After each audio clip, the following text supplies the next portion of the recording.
Assalamualaikum warahmatullahi wabarakatuh. Thank you for coming to this presentation. I'm glad to see you all. As me introduction myself, my name is Nabila Sentarakim. I'm from Syariah Ekonomisi. The purpose of my presentation is to deliver material about this economic growth in Islamic perspective. First, I will explain to you about economic growth in a country. Economic growth is the maximum essential component of economic coverage in any country or financial machine, because economic growth is one of the signs of growing public welfare. Though in the rapid improvement of industry, technology, and the technological revolution, absolute poverty and a number of different financial trouble nevertheless arise in advanced countries. And the situation was further complicated by the global financial crisis, which worsened the economic situation in various countries. Then, I will explain about economic crisis that is contrary to Islamic values.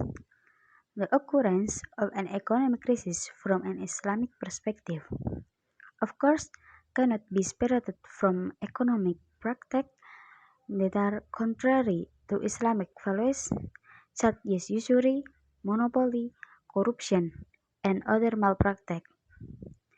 This is proven to stem from a market economy that is almost centrally not effective at achieving level of full employment and prosperity.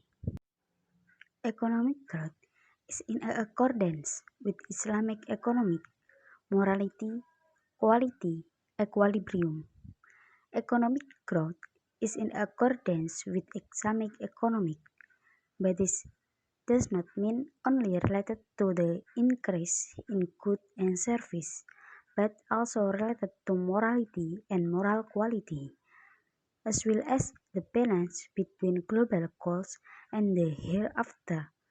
The success rate of economic growth is not only seen in terms of material achievement or quantity gains, but also in terms of the renewal of religious, social, and community life. Economic growth continues to be accompanied by full employment, economic stability, distributive justice, and concern from nature. In the study of Islamic economic, the dilemma of economic growth has become the attention of experts on the subject of classical Islamic economic thought. Islam defines economic growth as the continuous development of factors of production that it fact can contribute to human welfare. Factors that affect economic growth. These factors are: number one, invisible research; number two, human research and entrepreneurship; number three, technology. The origin of the monetary crisis in Indonesia.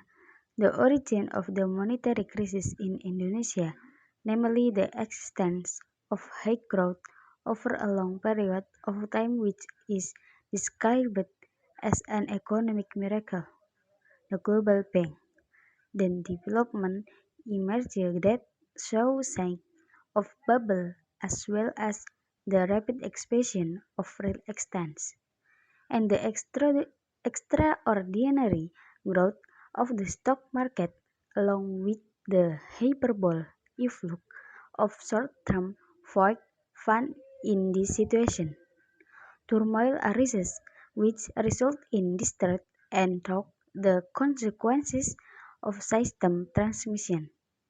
It becomes a crisis.